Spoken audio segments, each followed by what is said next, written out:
네, 누구보다 쉽고 똑똑하게 알려드릴게요. 여기는 달달한 비급살롱입니다. 네, 시청자 여러분 안녕하세요. 비급살롱의 진행을 맡은 아나운서 황윤기입니다.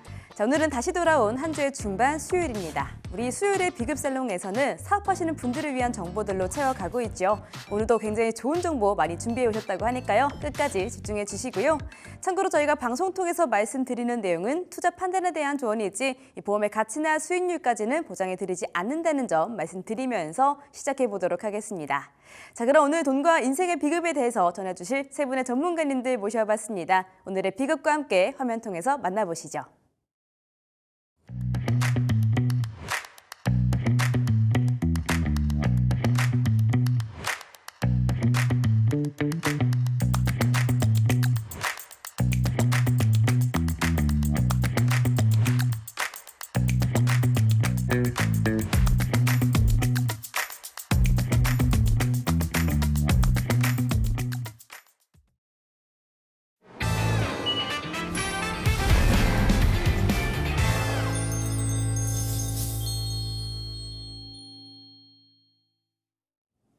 네, 오늘의 비급살롱을 빛내주실 세 분의 전문가님들과 인사부터 나눠보도록 하겠습니다. 전문가님들 어서 오시죠.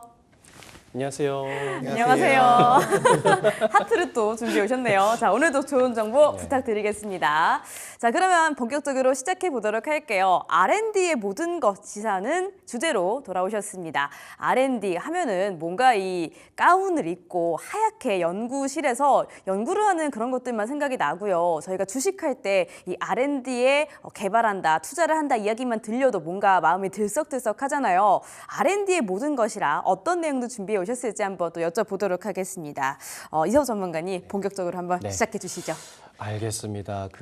여태까지 저희가 이제 중소기업과 관련된 정보들을 많이 말씀을 드리면서 자금과 관련된 것들을 많이 말씀드렸잖아요. 그런데 이 R&D 또한 자금의 성격이고는 맞습니다. 그런데 조금 기존에 말씀드린 자금하고 조금 다른 부분은 뭐냐면 예를 들어 이제 대표님께서 사업을 하시는데 내가 개발하고 있는 제품을 조금 더 고도화하고 싶거나 또는 신규 제품을 만들고 싶을 때 우리 대표님께서 회사에서 벌어들인 수익을 가지고 재투자를 하셔서 이렇게 개발을 하셔도 되는 거거든요. 그런데 나라에서는 과제라는 것을 통해서 연구개발비를 나라로부터 조달을 받아서 그 연구개발비를 사용할 수가 있다는 겁니다. 그러면서 현장에서 많이 들어보신 경우들이 있을 거예요. 뭐 무상한 자금 그런 것들이 R&D의 성격에 해당이 됩니다.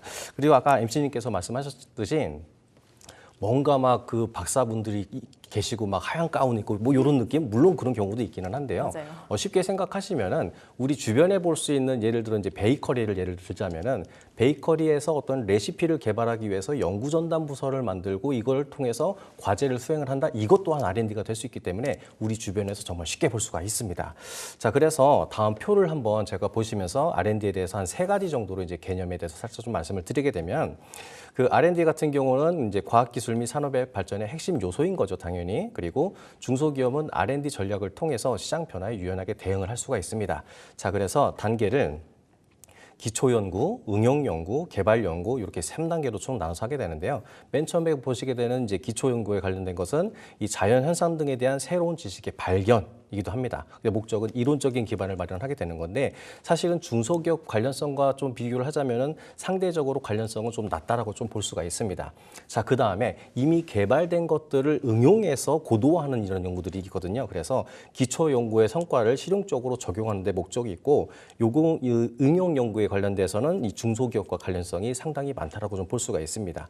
그리고 이제 개발 연구죠. 제품 공정 등을 실질적으로 개선을 하면서 상품화 및 공정 과정 등을 개선을 하고 그러면서 어떤 뭐 제조 원가를 절감하면서 경쟁력을 확보할 수 있는 이렇게 할 수 있는 중소기업의 핵심 활동을 할 수 있는 이런 개발 연구가 있기도 합니다. 그래서 실제로 이제 보통 중소기업들은 응용 연구와 개발 연구에 집중해서 시장 요구에 따라서 빠르게 대응을 하고 있는 편입니다. 이렇게 쭉 정말 잘 설명해 주셨는데요. 아까 그래프 표 보니까 중소기업이라는 키워드가 계속 나오더라고요. 저는 뭔가 생각을 했을 때 대기업이 연구개발을 착수를 하는 게 더 뭔가 큰 뭔가 터닝 포인트랄까요? 네네네. 굉장히 또 중요한 지점이 될 것 같은데 중소기업에게 이 R&D가 더 중요한 건가요? 그럼요. 그러니까 일반 대기업 같은 경우는 어떤 그 기업의 예산들이 많기 때문에 쉽게 연구 개발을 할 수가 있는데 중소기업들도 또한 이런 그 과제 수행을 통해서 연구 개발을 할 수 있기 때문에 많이들 활용하시는 게 좋습니다. 장병태 전문가님, 그러면 굉장히 중요한 포인트가 또 뭘까요? 네, 중소기업 같은 경우가 이제 그 대기업과 달리 자본이라든지 그다음에 브랜드 파워가 약한 건 사실입니다. 그렇기 때문에 기업에서 중소기업이 그런 대기업들과 경쟁할 수 있을 때 필요한 것들이 바로 기술력이라는 부분입니다. 그러면 이 기술력을 어떻게 확보할 수 있을까요? 아까 말씀하신 것처럼 기술 개발은 이제 자기들의 자본을 이용할 수 있겠지만 이 나라에서 정부 R&D 예산을 통해서 이렇게 확보하는 것도 가장 큰 키워드가 될 수 있습니다. 실제로 작은 부품 업체가 이제 기존의 기업들이 있었을 때 이제 중국 업체나 이런 부분에 대해서 저가 경쟁 때문에 밀릴 경우가 너무 많습니다. 그럴 때 이제 이런 R&D 자금을 받아가지고 기술 개발을 했을 때 소재도 강하게 만들고 원가도 절감시켜서 만들면 해외 바이어들이나 아니면 매출 향상에도 도움이 될 수 있습니다. 그러니까 중소기업은 기술력으로 보다 더 경쟁력을 키워야 한다라는 이런 말씀으로 정리해 볼 수 있을 것 같습니다. 자, 근데요, 정부 지원의 R&D가 있고 일반 R&D가 있다라고 제가 미리 좀 배워봤는데 두 가지가 어떤 차이가 있을까요? 네, 다음 표를 보면서 조금 설명을 드릴 수가 있는데요. 정부 지원 R&D는 자금, 인력, 장비 부족한 중소기업에게 이제 필수적으로 이제 필요한 거고요. 그리고 정부 지원 R&D는 중소기업의 이제 가뭄의 단비 같은 존재이기도 하고요. 단순히 이제 자금, 돈만 지급을 해주는 게 아니라 재정 부담에 대한 완화는 기본이고 대학 연구소와 공동 연구 기회, 고가 장비 활용, 산학역 네트워크 구축, 기업의 신뢰도 향상까지가 있습니다. 자, 표를 보시게 되면은 그 정부 지원 R&D에 대해서 지원 항목에 보시게 되면은 재정 지원이 있습니다. 재정 지원 같은 경우는 연구 개발비 일부 지원이 있을 거고요. 이에 대한 기업에서는 기업 재정 부담을 완화할 수 있는 효과가 있습니다. 그리고 공동 연구인 거죠. 기업에서 자체적으로 개발할 수도 있지만은 대학이라든지 연구소와 협력을 할 수 있기 때문에 어떤 내가 갖지 못한 기술력을 제고할 수도 있고 신기술을 개발할 수 있는 이런 기회가 되기도 합니다. 네. 계속해서 말씀해 주시죠. 그리고 또 중요한 부분이 있는데 장비 활용이라는 부분인 거예요. 일반적인 중소기업에서 연구 활동을 주 사업 목적으로 하지 않는 기업 같은 경우는 장비가 충분히 갖춰져 있지 않기도 하거든요. 그렇기 때문에 이 고가 연구 장비를 공동으로 사용할 수 있다는 좀 특장점이 있고 기대 효과로는 어떤 그 고가 장비를 사지 않아도 되는 투자 없이 첨단 인프라를 활용할 수 있는 기대 효과가 있습니다. 그리고 산학연 네트워크죠. 전문가 네트워크를 형성할 수도 있고요. 이를 통해서 정기적인 협업, 기술 교류가 가능하기도 합니다. 그리고 기술력 인증을 할 수가 있는데요. 과제 수행 이력 자체가 기술력을 인정받는 것이기 때문에 대외 신뢰도 향상이라든지 투자 유치가 유리합니다. 자, 그래서 아까 이거 한번 말씀드린 내용인데요. 혼자서는 절대 할 수 없는 수억 원짜리 장비를 대학 연구실에서 공동으로 사용할 수도 있고요. 정부 R&D 과제를 수행했던 자체가 기업의 기술력을 받는 인증서 역할을 하기도 합니다. 이거 맞는 것 같아요. 이 정부 R&D의 이 연구 과제를 수행을 하면은 이게 좀 같은 예시가 될지 모르겠는데 이 대학교 갔을 때 교수님들이 정부의 이런 과제들을 받으려고 되게 많이 노력들을 하시더라고요. 좀 이렇게 생각을 해보면 되지 않을까? 이런 것들이 기술력을 인정받는 증명서 역할을 한다. 이렇게 한번 또 이해해 보도록 하겠습니다. 자, 그러면 이경 전문가님 사례를 또 들어봐야 이해가 더 쉬울 것 같은데요. 어떤 사례가 또 있을까요? 네, 실제 사례를 말씀드려 보겠습니다. 스마트업 B사는 정부의 R&D 지원금을 3억을 활용해서 친환경 배터리를 기술을 개발했는데요. 글로벌 투자 유치에 성공하고 또 다른 기업은 IoT 기반 스마트 공장 솔루션 개발로 대기업 납품까지 따냈습니다. 특히 2023년 중소기업 R&D 우수성과 50선에 선정된 기업들을 보면 기술 개발과 과제의 누적 매출액이 수십억에서 수천억까지 이르는 경우가 많은데요. 정부 지원이 단순한 보조금이 아니라 실질적인 성장 동력이 되고 있다는 증거이거든요. 그리고 정부 지원 R&D는 또 다른 장점은 네트워킹이라고 하는데요. 같은 분야의 다른 기업들이 대학 교수님들과 연구원들과 자연스럽게 네트워크가 형성이 되는데요. 이러한 인맥들이 나중에는 새로운 사이로 이루어지는 경우가 너무 많습니다. 그러니까 이 R&D를 이제 받았을 때 장점이 또 네트워킹이 될 수 있겠다. 이런 것도 한번 배워보겠습니다. 자, 근데요, 이런 좀 생각이 드는데 당연히 R&D를 받는 기업의 입장에서는 굉장히 좋은 점인데 이게 국가적으로는 왜 이거를 또 착수를 할까 이런 또 생각이 들거든요. 정부 입장에서는 R&D를 왜 또 진행을 하는 걸까요? 네, 정말 좋은 질문입니다. 중소기업은 우리 경제의 허리죠. 그렇기 때문에 그리고 또 중소기업의 수가 그 전체 기업의 약 99.9%를 담당하고 있습니다. 그리고 이 부분은 또 국가 고용의 부분도 담당하고 있어요. 약 80% 이상을 담당하고 있습니다. 이러한 중소기업 기술 경쟁력 강화는 결국엔 국가 성장에도 도움이 되겠죠. 그리고 산업 생태계도 강화가 될 것이고, 그다음에 양질의 일자리도 창출될 것입니다. 이러한 국가 경쟁력 향상에 이어지는 가장 큰 기술 개발이 중소기업의 기술 개발이라고 볼 수 있습니다. 그리고 정부는 단순히 기술 개발만 지원하지 않습니다. 이제 그 개발이 기술이 시장에 안착될 때까지 이제 전주기적으로 지원해주고 있습니다. 이른바 이제 죽음의 계곡이라고 하는데요. 이 죽음의 계곡이라는 게 이제 그 기업이 중소기업이 약 5년에서 7년 차가 되면 도산할 확률이 아쉽겠지만 한 70% 정도가 도산한다고 합니다. 이러한 기업을 이제 개발을 했는데 사업화 실패한 경우가 많기 때문에 정부는 이러한 기업의 이제 간극을 보완해 주는 부분도 있습니다. 그리고 이제 시장 실패의 보완도 있습니다. 민간 기업들 같은 경우, 중소기업 같은 경우가 이제 여러 가지 고부가 가치 기술을 개발하고 싶지만 뭐 당장 돈이 되지 않기 때문에 이런 기술에 대해서 좀 꺼려하는 게 사실입니다. 근데 나라에서 이런 자금을 지어준다고 하면 기업들은 열심히 공부를 해서 혁신적 기술로 이어져서 이제 그게 나중에 미래의 먹거리 될 수도 있는 부분이 있습니다. 실제로 2025년도 개발 예산을 보시면 매년 이렇게 증가되고 있는 추세를 볼 수 있습니다. 그리고 2025년도는 약 29.7조 원이라는 엄청난 금액을 쏟아붓고 있어요. 이런 부분 중에 또 이제 국가 전략 기술 개발 사업에 많이 투자하고 있습니다. 이 분야는 이제 AI 반도체, 그다음 바이오, 그다음에 탄소 중립 등 이제 우리가 할 수 없지만 이제 미래 먹거리로 할 수 있는 부분에 대해서 나라에서 투자하고 있습니다. AI, 반도체, 탄소 중립 너무나도 익히 들었던 단어들인 것 같고요. 지금 이 그래프를 보니까 최근 5년 중에 올해가 가장 또 높네요. 거의 30조 원에 육박하는 또 규모인데 굉장한 규모인 것 같습니다. 그러면 실제로 이 성공 사례를 또 들어보야 저희가 또 알 것 같아요. 수치적으로 또 말씀해 주셔야 좀 체감이 될 것 같은데 어떤 사례가 있을까요? 네, 실제로 R&D를 정상적으로 이제 수행한 기업들 같은 경우는 매출이 상당히 늘은 케이스들이 상당히 많은데 그 중에 이제 몇 가지를 좀 소개를 해보겠습니다. 그리고 정부 같은 경우는 R&D 지원을 받은 중소기업의 성공 사례가 다수 존재하고 있다라고 계속 이제 발표를 하고 있고요.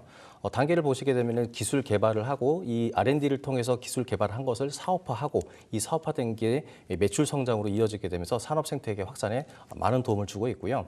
그리고 또 이제 중요한 것은 처음부터 너무 이제 거국적인 것을 하려고 하는 것보다도 단계적으로 지금 우리 기업에 맞는 순서부터 단계적으로 접근하고 지속적인 시도가 핵심 성공 요인이라고 좀 말씀드릴 수가 있는데요. 자, A사 같은 경우에는 신소재를 개발하는 업체였습니다. 정부 지원에 R&D를 받아서 신소재를 결국에는 개발을 하게 되고 2년 만에 매출이 상당히 증가하게 됐습니다. 그리고 B사 같은 경우는 스마트 팩토리 부분이었는데 3년간 정부 R&D 수행을 통해서 특수한 기술을 갖다가 이제 개발을 하게 되고 그 기술력을 기반으로 해서 대기업 3곳과 한 200억 원 규모의 매출 계약을 납품 계약을 하게 됐습니다. 그리고 또 C사 같은 경우에는 AI 제조 혁신과 관련된 부분이었는데요. 전략기술 집중 프로그램을 이용을 해서 5억 원을 확보를 하게 되고 이런 것들을 통해서 생산성을 30% 향상시키고 품질 개선을 통해서 어떤 비용이라든지 불량률을 감소하게 되면서 또 매출이 아주 좋은 영향을 주기도 했습니다. 자, D사 같은 경우에는 스마트 농업 부분이었는데요. 중기부에서 연 7억 원 정도를 확보를 하시고 아까 서두에 말씀드린 산학연과 협력을 해서 지역 농업 생산성을 높이는 이런 일들을 하게 됐습니다. 자, 그런데 여기서 중요한 건 이런 성공이 하루아침에 이루어진 건 아니라는 거예요. 그래서 실패에도 포기하지 않고 단계적으로 접근한 결과가 이렇게 나왔기 때문에 많은 기업들이 우리 기업은 좁은 작은 기업인데 이거 해도 되나? 이렇게 고민하지 마시고 기술력이 있다라고 하시면은 한번 도전해 보시는 것도 괜찮습니다. 그렇네요. 지금 성공 사례 4가지가 또 나와 있었는데 제가 수치적으로 말씀해 달라고 하니까 정말로 정확하게 수치가 나왔어요. 지금 2년 만에 매출이 150%가 늘었던 A사도 있었고 B사 같은 경우에는 대기업 3곳과 200억 원 규모의 계약을 또 체결했다라고 하니까 이거 꼭 해야 되는 부분이구나라는 생각이 듭니다. 자, 그러면은 본격적으로 올해에 대한 이야기를 좀 나눠봐야 할 것 같아요. 올해 뭔가 제도적으로 바뀐 부분들이 있을지 궁금합니다. 2025년에 정부 지원의 R&D가 작년과 비교해서 좀 많이 달라진 부분들이 있을까요? 네, 2025년은 정말 좀 특별한데요. 이번에 중기부에서 주관해서 R&D 예산만 무려 1조 5,214억 원이 그리고 신규 과제에만 3,300억 원이 배정이 되었는데요. 작년 비해 15% 정도 증가한 규모인데요. 그리고 정부가 중소기업 기술 혁신에 얼마나 진심인지 보여준 숫자입니다.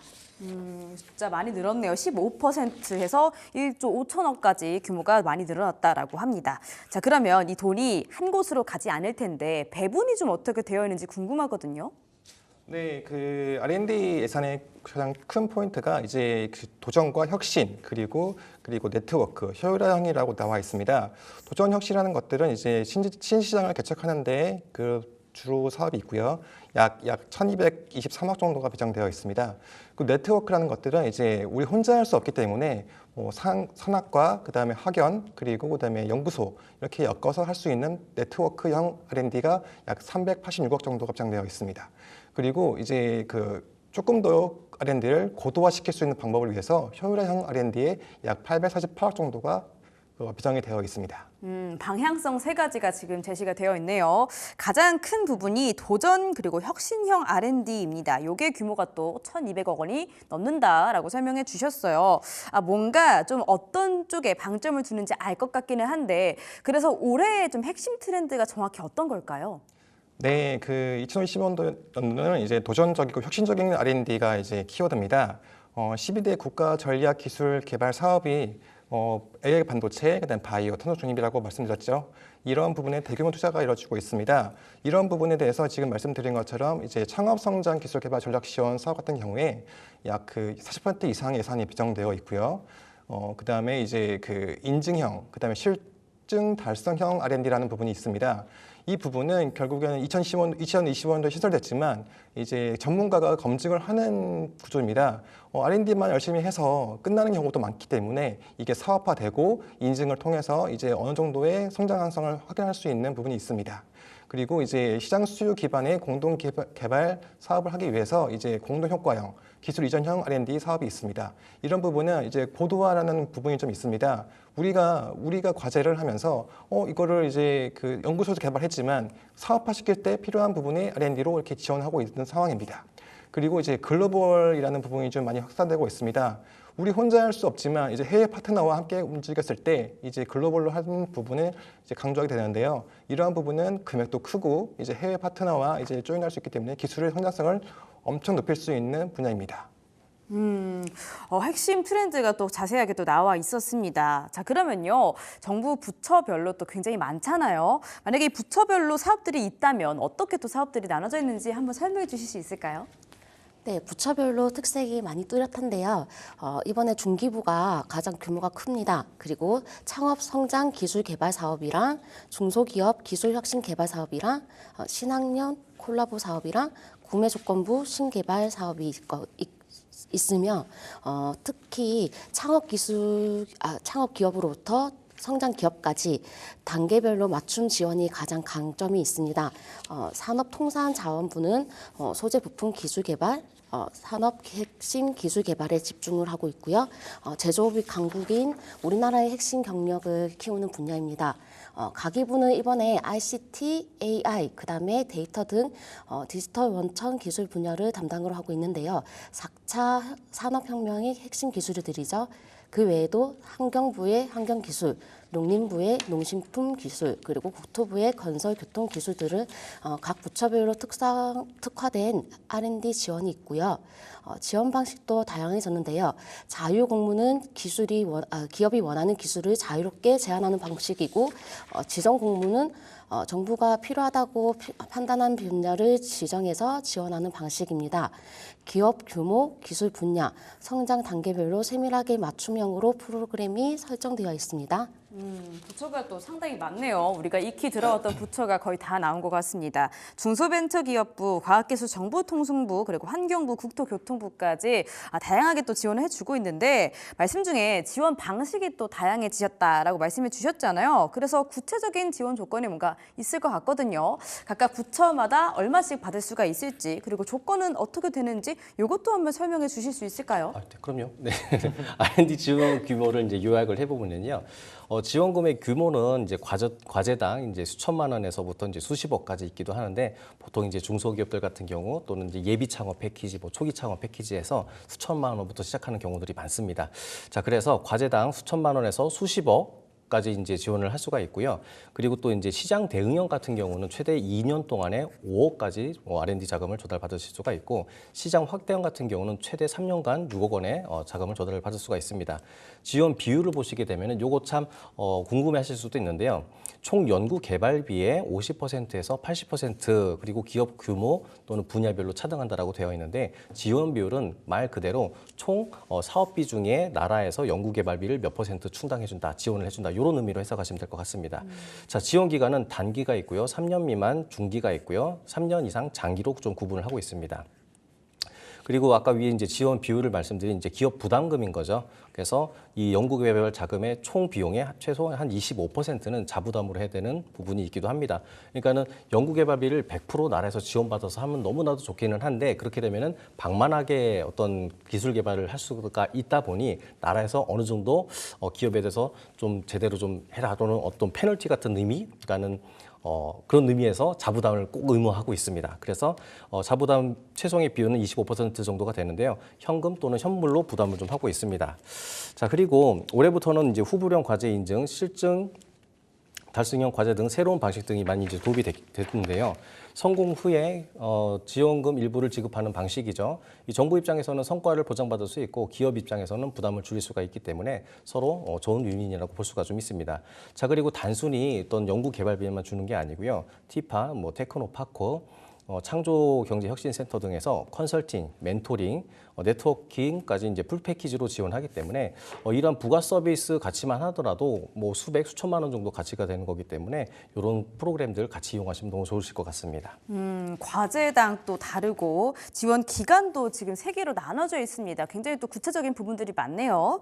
자, 그리고 이번에 또 새롭게 신설된 프로그램들이 좀 몇 개 있다라고 들었거든요. 요거 어떤 프로그램들인지, 어떤 혜택들을 좀 받을 수 있을지 약간 최대한 쉽게 좀 설명해 주실 수 있을까요? 네, 2025년 가장 큰 변화는 신용성에 초점을 맞춘 건데요. 인증 실정 달성형 R&D는 기업이 제시한 목표가 실제로 달성이 가능한지 시장 전문가와 기술 전문가가 함께 검증을 하는데요. 예를 들어서 배터리 효율 30% 향상이라고 했는데 정말 진짜 30% 향상이 되었는지, 시장에서 그 정도의 성능이 필요한지 꼼꼼하게 따져봐야 합니다. 그리고 글로벌 혁신 R&D는 외국 연구기관과 공동으로 과제를 기획하고 진행하는 방식이고, 우리나라만의 기술이 아니라 글로벌 스탠다드에 맞는 기술을 개발한다는 그런 의미로 가지고 있습니다. 네, 그 공동효과형 R&D도 주목할 만합니다. 그 산업 현장에서 적용 가능한 기술을 이제 개발만 끝나는 게 아니라 이제 그 대상 기업의 확산까지도 책임지는 방식입니다. 이렇기 때문에 이제 실제로 현장에 쓰이는 것까지 책임진다는 R&D 과제입니다. 그리고 기술 이전 사업화 R&D도 굉장히 좀 흥미로운데요. 테크브리지 플랫폼을 통해서 국가 전략 기술 분야에서 기술 이전을 받은 기업의 후속 상용화 기술 개발 자금을 지원하는 방식입니다. 쉽게 풀어서 말씀을 드리면 이미 개발된 어떤 그 연구 개발 자료들을 근거로 해서 또는 특허들을 기술 이전을 받은 다음에 그걸 갖다가 우리 회사에 접목시켜서 좀 더 고도화하는 이런 방식이거든요. 그래서 대학이나 연구소의 우수한 기술을 중소기업이 실용할 수 있도록 돕는 제도이기도 합니다. 올해 신설된 프로그램들이 상당히 많습니다. 최근에 만들어진 프로그램인 만큼 우리 시청자분들께서 참고를 해보시면 좋겠습니다. 자, 그러면요. 지금 사업을 시작하려고 하시는 분들 중에서 분명히 이 고민을 하고 계실 분들이 있을 거란 생각이 드는데요. 뭔가 사람이 본인 거라고 하면은 좀 작게 느껴지는 게 있어요. 그렇기 때문에 내가 지금 하고 있는 이렇게까지 작은 사업도 이 R&D 개발을 지원을 좀 받을 수 있을까? 이런 고민들 하실 것 같거든요. 작은 기업도 지원을 어디까지 또 받을 수 있을까요? 네, 물론입니다. 중소기업 법상 이제 중소기업이면 누구나 도전할 수 있습니다. 여기 특히 창업 7년 이내의 기업들은 이제 여러 가지 기업 주기별로 이제 이렇게 다양한 전략들이 나타나고 있습니다. 창업 준비하시는 분들은 이제 예비 창업 패키지부터 시작할 수 있고요. 그다음에 성장기나 도약기, 성숙기, 고도화기에 따라서 이렇게 도전할 수 있는 과제들이 있습니다. 특히 성장기 기업들 같은 경우는 이제 디딤돌 과제라는 부분이 이제 약 1억 2천 정도가 발생하게 되는데, 이런 부분을 조금씩 접근하다 보면서 이제 그 부담이 적게 기업에 지원을 할 수 있겠습니다. 그리고 여기서 가장 중요한 거는 차별성 있는 아이템이 되게 중요합니다. 우리 경쟁사 대비 우리 기술에 강점이 있다고 하시면 바로 지원하시면 좋을 것 같습니다. 그리고 접수 시기도 한번 체크해 보셔야 되는데요. R&D 지원사 같은 경우가 이제 상반기와 하반기로 나눠져 있는데 상반기 약 70% 정도가 배정되어 있습니다. 그렇기 때문에 상반기를 노려서 지원하시는 게 가장 좋습니다. 그리고 한 가지 팁을 드리면 이제 R&D 같은 경우는 이제 내가 아이템 한 개지만 여러 부처에 지원할 수 있는 분야들이 많습니다. 그렇기 때문에 여러 부처에 각각의 사업 계획서를 준비하셔서 지원하시면 선정 확률을 높일 수 있는 확률이 되지만 선정하면 됩니다. 근데 물론 중복 선정은 안 된다는 거 참고하시면 좋을 것 같습니다. 알겠습니다. 그러니까 7년 이내의 기업들은 디딤돌 과제부터 시작하시면 될 것 같고요. 지금 중요한 게 차별성 있는 아이템이라고 합니다. 우리 항상 또 차별화를 굉장히 중요하게 생각하죠. 그리고 마지막에 정말 꿀팁이셨던 것 같은데 여러 부처 사업에 동시에 지원이 또 가능하다라고 하네요. 물론 한 곳에서만 지원을 받을 수 있겠지만 이 가능성을 넓히기 위해서 여러 부처 사업에게 지원을 하시는 것도 굉장히 중요한 꿀포인트가 되겠습니다. 자, 그러면요. 사업 계획서 이야기를 또 안 꺼낼 수가 없을 것 같은데 사업 계획서 쓰시는 것도 굉장히 어려워하실 것 같아요. 이 작성법에 대해서 좀 낱낱하게 알려주셔야 도움이 좀 많이 되실 것 같습니다. 네, 사업 계획서는 결국엔 이제 그 내가 사업하고 있는 아이템에 대한 얼굴이고 그리고 우리 기업의 아이템을 보여주는 가장 큰 첫인상을 결정하는 중요한 문서입니다. 제가 2025년도 그 최신 양식을 한번 가져와 봤습니다. 보시다시피 이제 잘 안 보시겠지만 이제 요약문이 있고요. 목차의 사업의 필요성, 그다음에 시장 현황, 그리고 기술 개발의 목표, 그리고 기술 차별성, 혁신성, 사업화 계획, 수행 체계 역량, 그리고 소요 예산 및 자금 조달 계획을 다 내고 있습니다. 여기서 가장 중요한 부분은 이 요약문이라고 볼 수 있습니다. 그 요약문은 이제 여러 가지 심사위원들을 봤을 때 이제 가장 처음에 맞닥뜨리는 사업에 대한 요약문이기 때문에 여기서는 이제 한눈에 보기 쉽게 그래프나 이제 그림 등을 이용해서 잘 깔끔하게 키워드 형태로 작성하시면 도움이 될 것 같습니다. 그리고 이제 여기서 핵심은 이제 명확하고 그리고 구체성 있고 차별성 있고 실현 가능한 아이템을 잘 선정하시는 게 좋습니다. 모든 주장은 객관적인 데이터를 중시하셔야 되고요. 그리고 이러한 부분이 가장 중요하다고 생각합니다. 심사위원들 같은 경우가 이제 하루에 수십 개씩의 그 계획서를 보게 되는데 한눈에 들어오지 않으면 탈락할 확률이 높습니다. 알겠습니다. 목차에 대해서 또 구체적으로 볼 수가 있었어요. 자, 근데 저희가 또 예시가 없으면 쓰기가 참 어렵거든요. 그리고 또 이 심사위원분들께서 너무나 많은 서류를 또 본다라고 하니까 이 안에서 좀 어떻게 써야 좀 현명하게 썼다라고 소문이 날 수 있을지 예시를 좀 들어주시면 좋을 것 같아요. 네, 요새 한참 이슈인 반도체 배터리 관련해서 한번 얘기해 보겠습니다. 이제 배터리 기술을 개발한다고 했을 때 그냥 고성능 배터리 기술을 개발이라고 하면 조금 마음이 와닿을지 모르겠지만 이제 너무 추상적이기 때문에 심사위원들한테 눈에 들지 않습니다. 어떻게 쓰냐? 그러면 이제 수치화된 부분을 항상 강조하시고 기간을 명시하는 게 좋습니다. 저 같은 경우라고 하면 2년 내 에너지 밀도 30% 향상, 그리고 충전 시간 10% 단축, 수명 50% 연장처럼 구체적인 수치로 표현하겠습니다. 근데 저희가 이전 방송 때 또 배웠던 게 있습니다. 또 우리 이서우 대표님께서 구체적으로 말씀해 주셨던 부분이 있는데 스마트 원칙이라고 이거 조금 기억이 나는 것 같아요. 요거를 또 활용을 해서 사업 계획서를 쓰면은 좀 훌륭한 사업 계획서를 완성할 수 있을 것 같은데 이 부분에 대해서 조금 더 한번 설명해 주시죠. 이경은 전문가님. 네, 스마트는 목표 설정의 황금 법칙이 있는데요. 스마트 표에 보시면 스마트 S의 의미는 구체적인 표현을 의미합니다. 무엇을 어떻게, 언제 수행할지 명확히 정리해야 하는데요. 그리고 스마트 M의 의미는 측정 가능을 의미합니다. 수치로 표현 가능한 목표를 정해야 하고요. 그리고 스마트 A의 의미는 달성 가능성을 의미합니다. 현실적으로 가능한 수치인지 파악해야 되는 거고요. 그리고 스마트 R의 의미는 관련성을 의미합니다. 사업 목표와 연관성을 확보해야 하고요. 그리고 마지막으로 스마트 T의 의미는 기한 명시를 의미합니다. 명확한 시간 계획을 의미해야 됩니다. 실제적으로 심사할 때 가장 많이 보는 부분이 바로 이거예요. 정량적 목표를 7개에서 10개 정도를 명확하게 제시해야 하는데요. 예를 들어서 제품 성능은 기존 대비 효율 30% 향상을 해야 되고요. 그리고 시장 목표는 3년 내 국내 시장 점유율이 5% 달성, 그리고 매출 목표 5년 내 누적 100억 달성, 그리고 특허 목표는 핵심 특허 3건이 출원이 이루어져야 되거든요. 이런 식으로 구체적으로 측정 가능한 목표를 제시해야 합니다. 그러니까 구체적이고 수치화된 이 부분을 제시를 하는 게 굉장히 또 중요할 것 같습니다. 이게 좀 핵심이 될 것 같고요. 자, 근데 아까도 제가 말씀을 드렸지만 이 심사위원분들께서 또 굉장히 많은 서류들을 보고 검토를 하시잖아요. 이 안에서 튀는 좀 사업 계획서를 쓰려면은 어떠한 점에 좀 방점을 두면서 써야 할지 이 부분이 또 키포인트가 될 수 있거든요. 이 합격이랄까요? 이게 어떤 요소에서 당락이 좀 결정되나요? 네, 그 기술 평가를 하게 되면은 이제 가장 보는 게 이제 차별성과 혁신성입니다. 아까도 많이 강조했지만 이제 차별성이 있는 아이템, 그리고 우리가 경쟁력 있는 아이템, 그리고 이게 국가 기술에 기반될 수 있는 아이템이냐라는 것들을 따지게 됩니다. 심사 기준을 보시면 기술성이 약 40%를 차지하게 됩니다. 이러한 부분이 있기 때문에 이러한 부분을 정량적 비교표나 그리고 이제 그래프를 활용해서 기술적 우위를 나타내는 게 중요합니다. 우리 기술은 혁신적이다라는 주관식표는 절대 좀 지양하고요. 왜 혁신적인지, 어떤 면에서 혁신적인지, 얼마나 혁신적인지 객관적인 데이터를 보여주시면 좋을 것 같습니다. 예를 들어서 경쟁사 A 제품은 효율이 70%인데 우리 기업은 약 90% 이상이 나와. 그리고 경쟁사 B 제품은 무게가 5kg인데 우리는 3kg 정도로 경량화시켰어. 이런 식으로 구체적인 비교를 만들어서 지원하시면 좋습니다.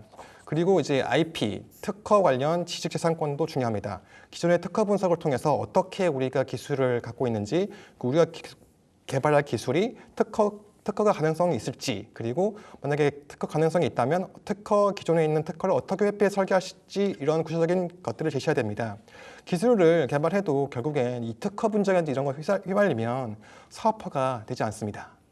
그러니까 결국에는 R&D다 보니까 기술성이 가장 중요하다 이렇게 말씀해 주신 것 같아요. 기술성 안에서도 우리 기술이 남의 기술보다 얼마나 뛰어난지 수치적으로 좀 증명을 해 주시는 게 포인트일 것 같고요. IP도 굉장히 중요하네요. 이 IP를 따라는 말씀이 아니라 기존의 특허들을 분석을 하거나 우리가 개발할 기술들의 특허 가능성 그리고 특허 회피 설계까지 구체적으로 제시를 해야 한다라고 말씀해 주셨습니다. 이것도 굉장히 포인트가 될 것 같고요. 자, 근데 저는 그런 생각이 또 들었어요. 기술을 개발하는 목적이 결국에는 많이 팔고 싶은 부분인 것 같은데 사업성, 사업화에 대한 부분들도 봐야 하는 게 아닌가 이런 생각들이 들거든요. 네. 사업성에 대해서는 어떻게 생각하세요? 맞습니다. 이제 정부에서 이제 기업의 R&D 자금을 이제 투자를 하고 여기에 대한 성과가 실질적으로 나오고 그러면 기업들은 R&D를 통해서 제품화하고 상용화하는 이런 선순환을 거쳐가지고 국가 경제에 이제 이바지를 해야 되는 이런 구조를 거쳐야 되는데요. 그렇기 때문에 이제 사업성이 아까 평가 지표의 30%를 차지하는 이유가 바로 이런 이유입니다. 구체적으로 이제 그 사업 계획서 내용 중에 사업화 전략에는 이러한 내용들이 좀 잘 들어가 있어야 되는데요. 보시게 되면 이제 목표 시장에 대한 분석이죠. 시장의 규모라든지 연평균 성장률 그리고 트렌드 이런 것들에 대한 사전 조사가 분명히 있어야 될 것이고요. 그리고 고객의 분석인 거죠. 우리가 연구 개발하고자 하는 것들이 어떤 고객에게다가 쓰일지에 대한 고객의 니즈, 구매 결정 요소분들 그리고 또 이제 소비 패턴 분석 이런 것들도 같이 포함이 되면 좋고요. 그리고 또 이제 목표 시장 분석과 매출 수익 전망이 조금 연계된 부분인데 연도별 매출 계획 그리고 손익분기점 추정 근거도 포함해서 얘기하는 게 좋습니다. 그리고 포피라고 해서 조금 생소한 단어가 지금 나오고 있는데요. 마케팅과 이제 경영학에서 조금 주로 다루고 있는 내용인데 포피라는 이제 간략한 개념은 뭐냐면은 시장에 어떻게 하면 잘 팔리게 할까라는 내용입니다. 그래서 제품에 대해서 특장점을 어떻게 하고 가격 선점은 어떻게 하고 유통 채널은 어디로 갈 것이며 마케팅 홍보는 어떻게 할지에 대해서 하는 전략이 포피 전략인 거죠. 자, 그리고 이제 위험 요소 분석인 거죠. 사업에 이제 내가 이제 기술을 개발을 하고 상용을 하고서 이제 실제로 이제 경제 활동, 이제 매출 활동을 하려고 하면은 우리 회사가 가진 이제 기술적인 한계라든지 그리고 제품을 개발을 했지만은 기존에 있던 시장에 진입을 하는데 어떤 장벽이 있는지 없는지 그리고 경쟁사가 있다고 하면은 어떤 대응을 할 수가 있는지 이런 것들에 대해서도 사업계획서에 포함되시면 좋을 것 같습니다. 자, 그리고 매출과 관련돼서 사업계획서를 작성을 하실 수가 있는데요. 단순하게 우리 회사가 창업 첫 해에는 10억, 다음 연도에는 20억 이런 식으로 이제 짝짝 잘라서 말씀하시면 안 되고요. 구체적인 작성법을 통해서 작성하셔야 됩니다. 표를 보시게 되면은 1차 연도에는 매출액이 12억 원이고 여기에 대한 근거 내용은 A사의 월 100대 곱하기 12개월 납품 이런 식으로 해서 구체적인 계획이 좀 필요합니다.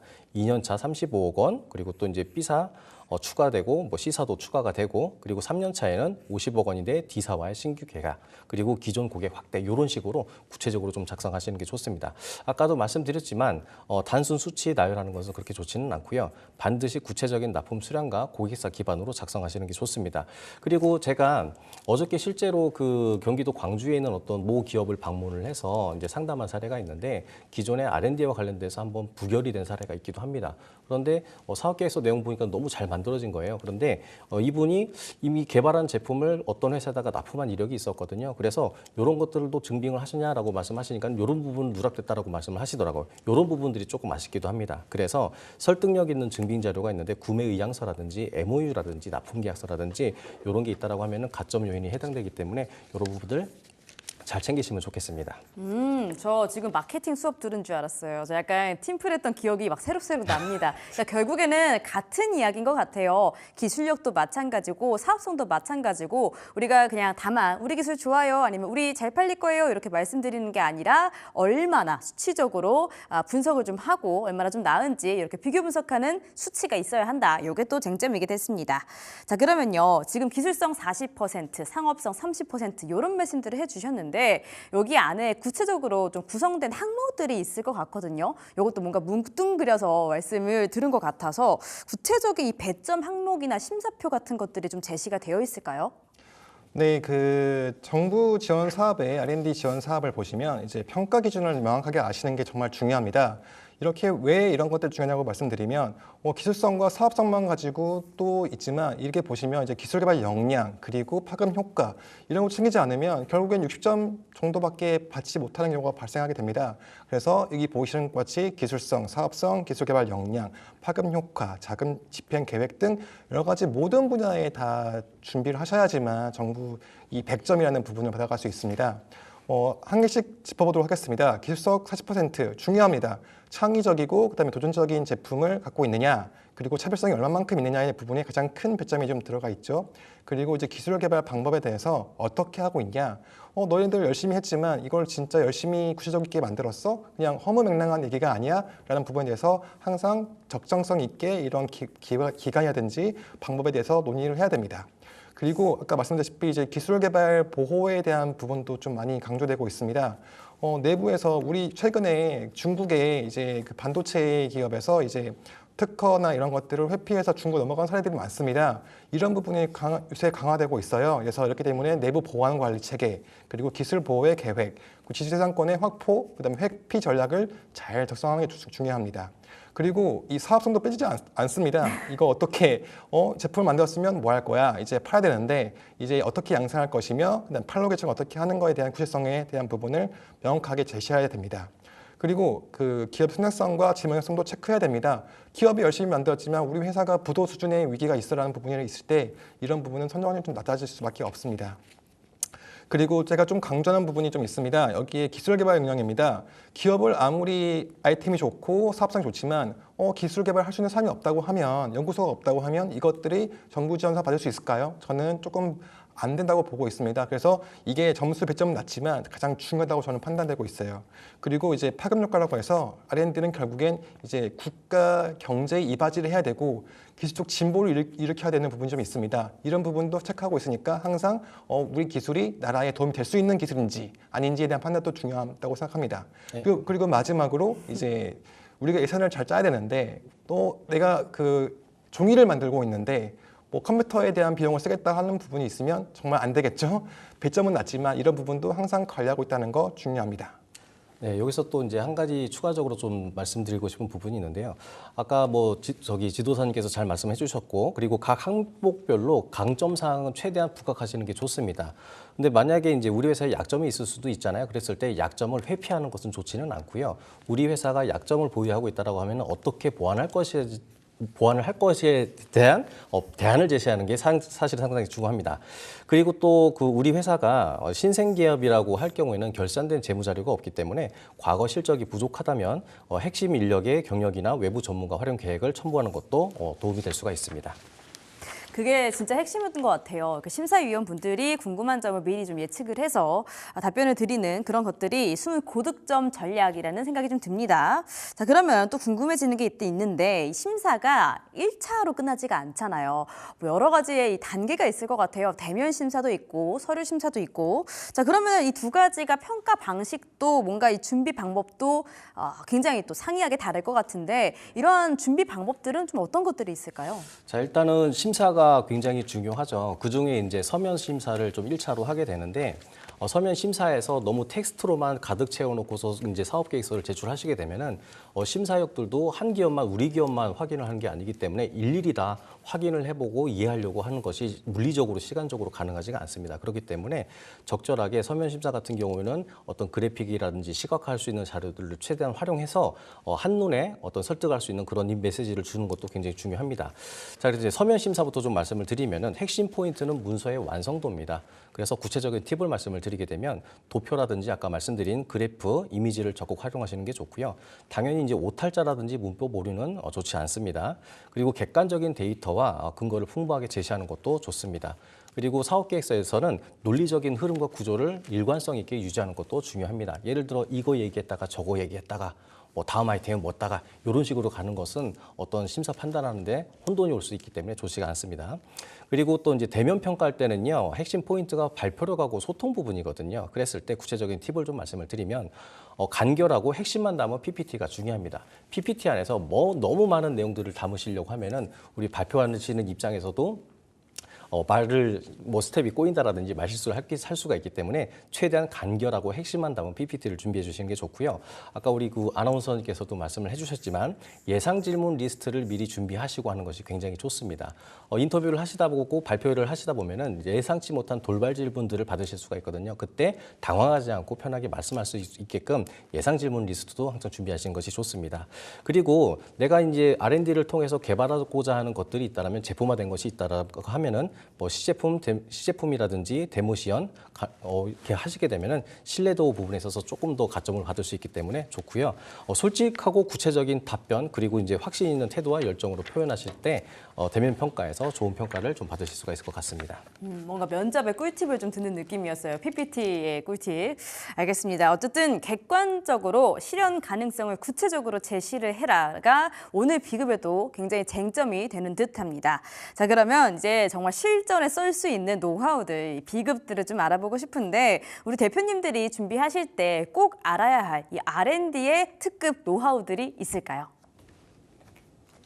이서우 전문가님. 네, R&D 특급 노하우요. 특급까지는 아니었더라도. 그렇죠. 네. 그리고 이제 추가로 좀 말씀을 드리면 내부 R&D 역량 강화에 투자를 좀 많이 하셔야 됩니다. 정부 지원을 받는 것도 중요하지만 그보다 더 중요한 건 우리 회사의 자체 연구개발 능력을 키우는 겁니다.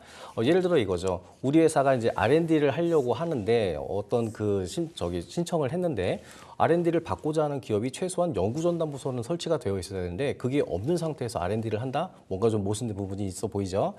그리고 연구문화 시스템을 구축하고 핵심 인력을 양성하는 데 반드시 좀 투자하셔야 됩니다. 특히 젊고 유능한 연구 인력을 확보하는 게 정말 중요하기도 합니다. 자, 이들이 회사의 미래를 만들어갈 핵심 자산이기도 합니다. 이경호 전문가님께서는 좀 어떻게 생각하세요? 저는 성과 관리와 확산도 중요하다고 생각하는데요. R&D 성과를 구체적으로 데이터화시켜서 내부와 외부와 적극 홍보를 하면 너무 좋은 것 같습니다. 성공 사례를 만들어서 다음 과제 성정에도 유리하고 투자나 대기업 납품에도 도움이 많이 됩니다. 그리고 또 네트워킹을 적극 활용하면 너무 좋은데요. R&D 과제를 통해 만난 대학 교수님들과 그리고 연구원들, 다른 기업 대표님들과 인맥이 나중에는 좋은 기회로 이루어지는 경우가 너무 많습니다. 네트워킹이 또 핵심이 되겠습니다. 그러면요, 장병태 전문가님께서 유일하게 말씀 안 해주셔가지고 자, 그러면은 기업마다 또 R&D 전략이 다를 것 같아요. 왜냐하면은 기업마다 지금 갖고 있는 기술 그리고 내가 좀 앞으로 하고 싶은 방향성이 주제가 다 다르잖아요. 초기 스타트업 그리고 중견 기업 이 성장 단계에 따라서도 좀 다를 것 같은데 이 R&D 전략 어떻게 좀 다를까요? 네, 기본적으로 이제 여러 가지 단계가 있는데요. 성장기 기업은 이제 1에서 3년 차 정도를 나타냅니다. 이런 기업은 이제 생존이 우선이기 때문에 이제 단기간에 성과 낼 수 있는 그런 연구 개발이 중요하답니다. 기존의 기품의 개선이나 그다음에 고객의 맞춤형 솔루션 등을 제출하는 게 좋습니다. 성장기 기업은 이제 3년에서 7년차 정도를 말씀드리는데 이 부분은 이제 조금 더 기술이 좀 완성됐다고 말씀드리면서 이제 조금 더 이제 시장에 진입을 하거나 이제 시장 확산에 대한 부분을 많이 신경 써야 됩니다. 시장 대응 과제가 있고요. 그다음에 수출 관련 과제도 많습니다. 그리고 이제 도약기란 그 성숙기 기업들은 이제 7년 차가 넘어가는 기업들이 많습니다. 이제 이러한 기업들은 이제 나라에서도 지원의 좀 부분이 좀 약해지고 있습니다. 하게 되면 조금 고부가 가치를 해라라는 부분을 많이 하고 있는데요. 이런 부분은 이제 차세대 기술 개발이나 이제 미래 먹거리 분야에 투자하시는 게 좋습니다. 그리고 예상 규모도 이렇게 단기적으로 접근하기 좋습니다. 처음에는 이제 너무 비싸다고 해야 되나? 조금 많이 받는 과제들을 지원하기보다는 뭐 3천만 원, 5천만 원부터 단계적으로 접근한 다음에 그걸 받고 기분이 좋아지면 이제 1년 1억, 2억, 3억 이런 식으로 스케일업 하는 게 좋습니다. 그리고 이제 협력 방식에 대해서도 한번 고민해 보셔야 됩니다. 처음에는 혼자서 연구하는 게 좋을 수 있어요. 근데 이제 내가 기술을 개발하다 보면서 이제 여러 가지 연구소나 그다음에 그 대학관도 연계해서 콜라보로 열심히 개발하게 되면 지원받는 금액도 뭐 100억도 받을 수 있고 200억도 받을 수 있습니다. 그렇기 때문에 이러한 부분까지 확대해서 나가는 것도 되게 중요하다고 생각합니다. 기업들을 볼 때 3년과 7년이 굉장히 중요한 시점이라고 생각하나 봐요. 3년과 7년을 계속 말씀해 주시네요. 알겠습니다. 자, 그러면요. 여러분들께서 들으시면서 궁금해하실 질문 저 뭔가 알 것 같아요. 이 연구 과제가 무조건적으로 성공하지는 않잖아요. 세상에 성공이 별로 없습니다. 실패의 경우들이 또 훨씬 많을 것 같은데 그럼 만약에 도전을 했다가 지원금은 받았는데 실패했어요. 그러면은 굉장히 큰 불이익이 있나요?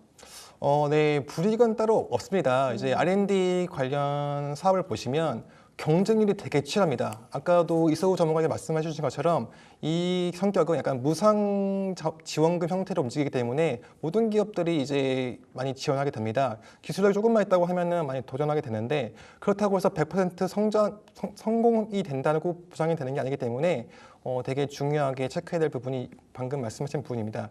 실패는 당연한 부분이라고 말씀드리고 싶어요. 왜냐하면 이러한 부분을 통해서 그걸 경험하고 분석을 해서 다음 과제에 도전하는 게 연구개발의 기초적인 원칙입니다. 그렇기 때문에 연구개발의 기본은 실패를 두하지 말라라는 게 제 논조이고요. 그리고 이제 그 마인드를 잘 세팅하는 게 중요합니다. 개발했지만 나는 기술이 실패했어가 아니라 이거를 보완해서 새로운 기술을 이제 접근할 수 있다. 그리고 새로운 이 아이템이 안 되면 다른 아이템 접근하면 되지 않을까? 이러한 방향 전환도 되게 중요합니다. 이 피버팅하는 부분도 되게 중요하기 때문에 여러분들이 이제 많이 체크해 보시면 좋을 것 같습니다. 그러니까 실패를 했을 때 큰 불이익은 없으니까 일단 도전부터 해라. 이런 말씀이신 거죠? 네, 맞습니다. 알겠습니다. 자, 그러면요. 사실 이 기술 개발도 마찬가지고 내수적으로는 한계가 있어요. 이제는 글로벌 진출이 또 굉장히 중요한 시대가 왔는데 이거 R&D도 글로벌적으로 좀 연계가 가능할까요? 네, 2025년부터 글로벌 협력형 R&D와 글로벌 스케일업 팁스가 신설이 되었는데요. 외국 연구기관과 공동으로 연구하면서 글로벌 스탠다드에 맞는 기술을 개발할 수 있습니다. 그리고 특히 국제 인증을 염두에 두고 있는 R&D를 진행하면 해외 진출이 많이 쉬워지는데요. CE나 그다음에 FDA, FCC 같은 인증을 이제 미리 고려해서 기술을 개발하는 것이거든요. 특히 해외 특허 전략도 너무나 중요합니다. 국내 특허만으로도 글로벌 시장에서 경제력을 갖기 어려워지는데요. 주요 수출 대상국에서 특허 확보를 R&D 포함해서 진행하시면 되고요. 그리고 글로벌 파트너십을 적극적으로 활용하는 게 너무 좋습니다. R&D 과정에서 만난 해외 연구기관이나 기업관들의 이제 관계를 계속적으로 발전시켜서 향후 사업 파트너로 만들어지는 것도 너무 좋습니다. 올해부터 또 달라지는 부분들이 있네요. 올해 또 글로벌 스케일업 팁스, 글로벌 협력형 R&D 이런 부분들이 또 신설이 됐다라고 하고요. 이 인증도 국제 인증, 특허도 해외 특허 이런 것들을 또 노려보시는 게 좀 장기적으로 봤을 때 더 도움이 되실 것 같습니다. 자, 그러면은 지금까지 말씀해 주신 정보들도 너무너무 좋은데 제가 아까 이런 부분들 여쭤보고 싶었거든요. AI라든지 스마트 팩토리라든지 탄소 이런 말씀 아까 해주셨잖아요. 초반에. 이 업종별로 또 전략이 다를 것 같아요. 물론 다릅니다. 그래서 우리 회사가 지금 어떤 업종을 영위하고 있는지에 따라서 R&D 신청 과제를 좀 다르게 선별할 수가 있는데요. 특히 이제 제조업 같은 경우에는 공정 혁신과 품질 개선이 중요합니다. 그래서 스마트 팩토리 자동화 그리고 친환경 이런 것들이 트렌드이고요. 특히 이제 뭐 지난 편에서도 말씀드렸듯이 ESG와 관련된 부분들 많이 언급을 해드렸는데 탄소 중립 관련된 기술은 정부 지원도 많고 시장성이 좋습니다. 그리고 IT웨어, IT 소프트웨어 같은 경우는 요새 많이 유행하고 있죠. AI, 빅데이터, 클라우드 등 디지털 전환 기술에 하시면 좋을 것 같습니다. 과기부 정통의 ICT R&D 프로그램을 적극적으로 활용하시고요. 실증 사업과 연계하면 더 좋은 성과를 내실 수도 있습니다. 그리고 바이오와 또 헬스케어와 관련된 부분도 있기도 한데 이 부분은 R&D 과제도 중요하기도 하지만 일단은 이런 분야에서는 규제가 까다로운 분야이기 때문에 초기부터 인허가 전략을 잘 짜시는 것도 굉장히 좀 중요하거든요. 임상실험 계획도 R&D 단계에서 미리 준비하시고 글로벌 진출을 위한 해외 인증도 고려하시는 게 좋습니다. 알겠습니다. 자, 그러면 장병태 전문가님께 마지막으로 한번 질문 드려보도록 할게요. 지금까지의 이야기를 좀 나눠봤는데 앞으로의 R&D 트렌드가 어떻게 좀 될까요? 네, 2025년도 R&D도 문제가 있었지만 이제 2026년도 같은 경우도 이제 여러 가지 분야로 기울됩니다. 아까 말씀하신 것처럼 이제 ESG, 탄소 중립이 정말 중요합니다. 친환경이고 그다음에 재생에너지 그리고 이제 순환 경제라는 부분에 대한 부분이 R&D의 확산이 대폭 확대될 예정입니다. 그리고 이제 디지털 헬스케어라는 부분과 실버테크라는 부분도 주목해야 될 분야입니다. 이 고령화 사회가 진출되기 때문에 이제 이러한 부분에 대해서 기술적인 부분을 많이 준비하시는 게 좋습니다. 그리고 이제 우리나라는 자원이 없는 나라이기 때문에 글로벌한 이제 트렌드한 부분에 대해서도 많은 연구의 역량이 지원되고 있습니다. 그래서 이제 국제 공동 연구도 많이 지원하시면 좋을 것 같습니다. 굉장히 익숙한 단어들이 많이 나오고 있습니다. 확실히 앞으로는 탄소 중립, 재생에너지, 신재생에너지, 친환경 에너지 이런 이야기들이 상당히 많이 들리는데요. 이런 부분에 한번 또 집중해 보셔도 좋을 것 같습니다. 자, 이렇게 오늘은 R&D의 모든 것에 정말 모든 것에 대해서 다 배워봤고요. 참고로 저희가 방송 통해서 말씀드리는 내용은 투자 판단에 대한 조언이지 모든 상황에 일반화해서 적용할 수 없다라는 점 알려드리겠습니다. 그럼 지금 배운 내용들도 화면 통해서 확인해 보도록 할게요.